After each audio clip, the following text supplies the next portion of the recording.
Hello there, Seraphim17 once again. This is my Call of Juarez Gunslinger True West difficulty walkthrough. This is chapter 7. They call it... They what? I think I've put a fucking typo here. They call me Bounty Hunter, I think it is. I've put...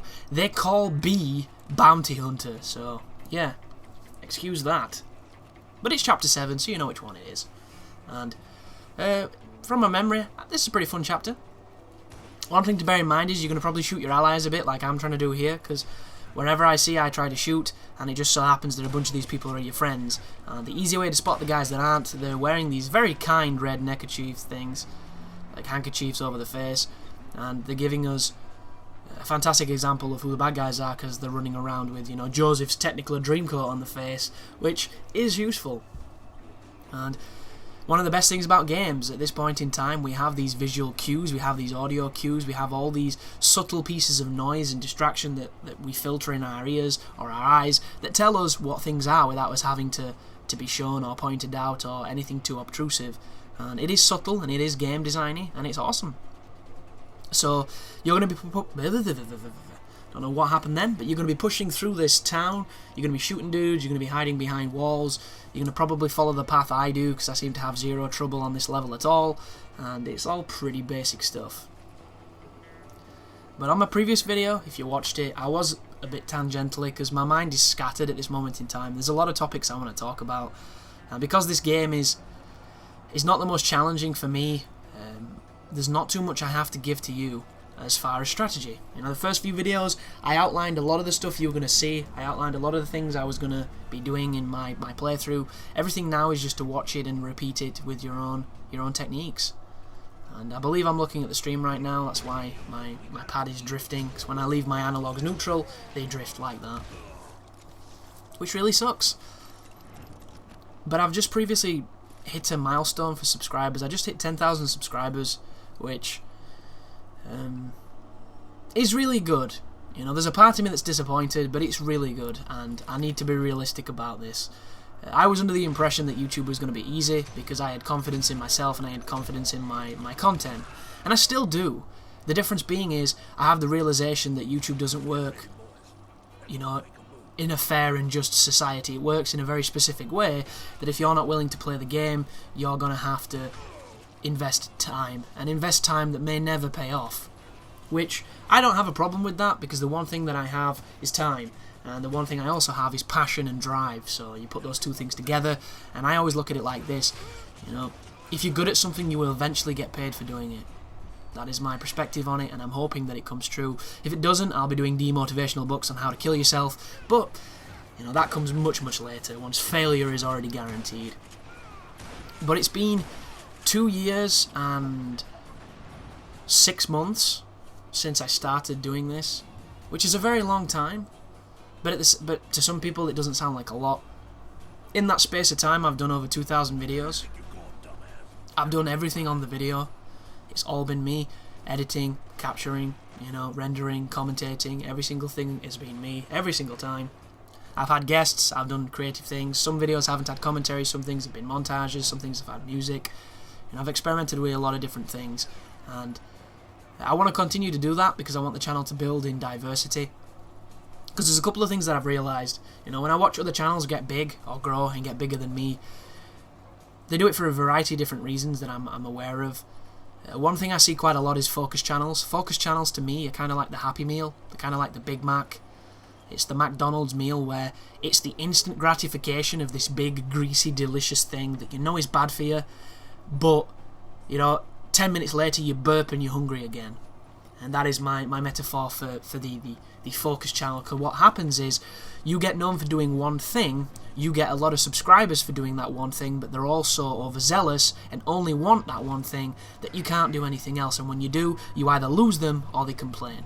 So what happens is you may look like you have high numbers and the higher counts and the more people, but in fact you're shackling your ankle to your content and what you're going to be able to cover.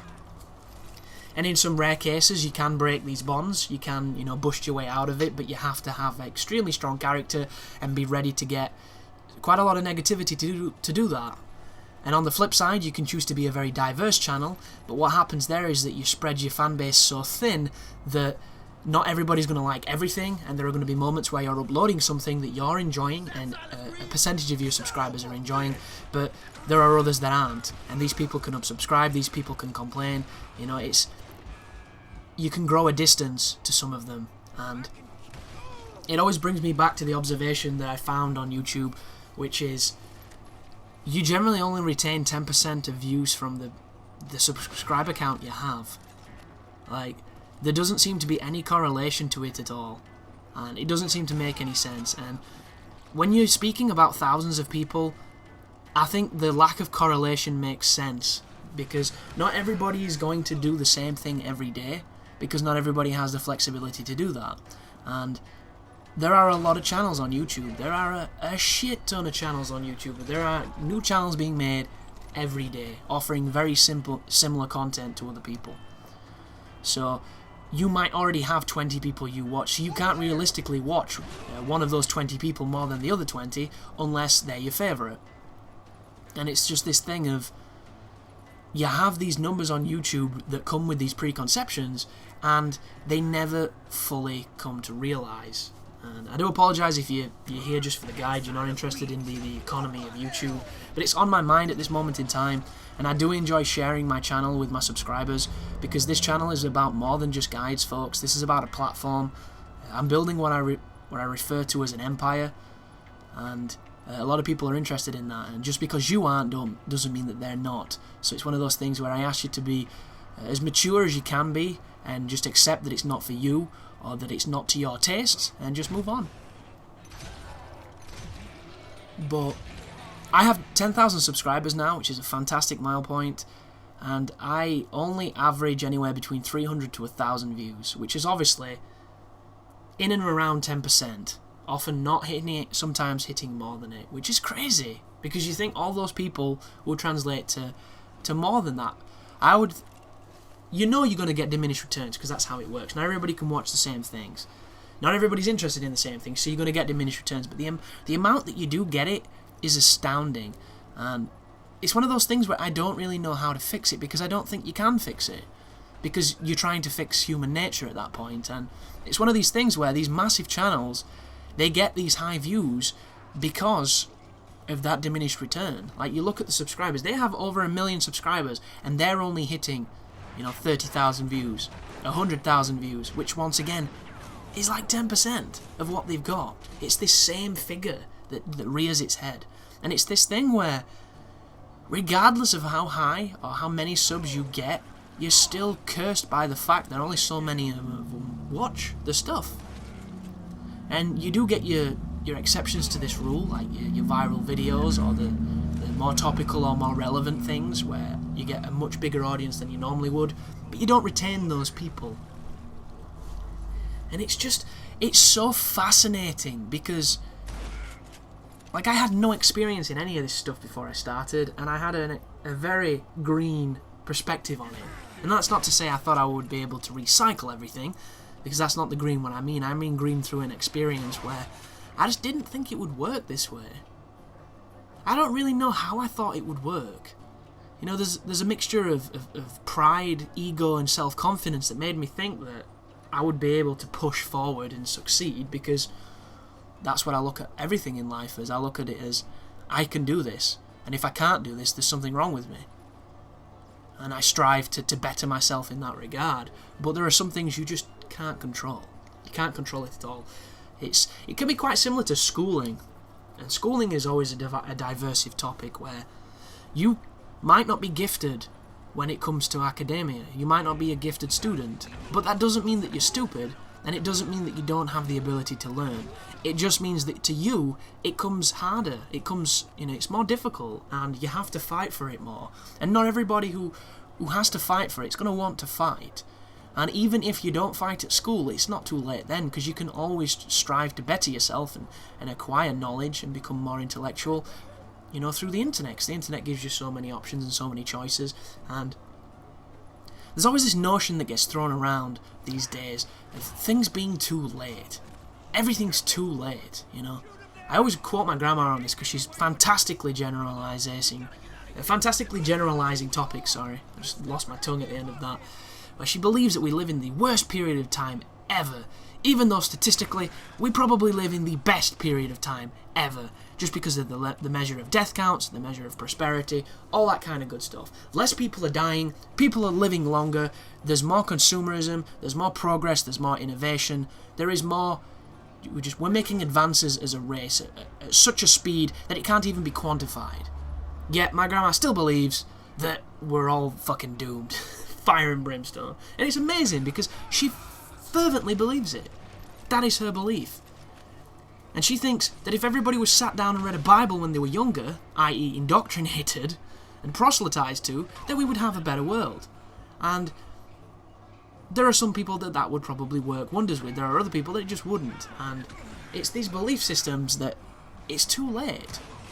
You know, the world has already gone down a path it can't redeem itself, which is completely fucking ridiculous. And I love my grandma. I do. I love her. She's awesome. She's amazing. But at the same time, she can be so fucking ignorant and naive. Even at her age, it's unbelievable. And this is not me professing to know more than her, because I don't. She's lived much longer than me. She's so much more wiser than me.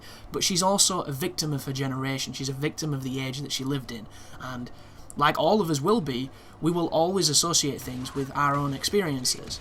And my grandma lived through a war, so, you know, she saw the camaraderie of that. She saw the unification of countries to fight a grander ideal. She saw this sweeping gesture and this massive movement of people, and, you know, she thinks just because the awareness and the ability to give bad news wasn't there where she lived, she thinks that it wasn't there at all, which is completely wrong. Like, she's of the belief that paedophiles are, you know, like a 1999 invention, when really, we've always fucked our kids. People have always, you know, abused children, dating back to when children were children. Like, you know, you could probably date this shit back to the Garden of Eden, because there's always going to be that temptation in some people, and there's always going to be that animalistic part of the brain where they can't resist that temptation, you know. The only reason why it looks so much worse now is because we have so many mediums that are literally telling us of the people who are fucking our kids. They're putting their addresses in the paper, for Christ's sake, you know? They're eliciting this mob response of, just string them up, just kill them all, this is the end of days, let's burn it down. When really, it's just awareness. It's just this knowledge that we're putting out there because we can, because we have these facilities to do so, and the censorship is nowhere near the same as it used to be, so that the government and other sources can't hide this information anymore. People have access to it, people are reading it, and bad news sells, folks. Nobody cares if you've just had a child, nobody cares if your kid's fucking smart, nobody cares that you've done nothing wrong in your life. But if you slip up once, you kill somebody, or you do something wrong, or you do something really, really bad, and it sets off a series of events, that's when we want you, because that's when it's interesting and that's when it sells. And my grandma can't seem to see that. She can't seem to see, and she knows, she understands from just a logical perspective that there's no news like bad news, but she still believes that we are literally living in the end of days. Which is amazing. When, you know, she's off gallivanting, buying stuff for people in Africa, which is, you know, as nice as it gets and altruistic as it gets, but at the same time she's of this belief that we're all fucking doomed.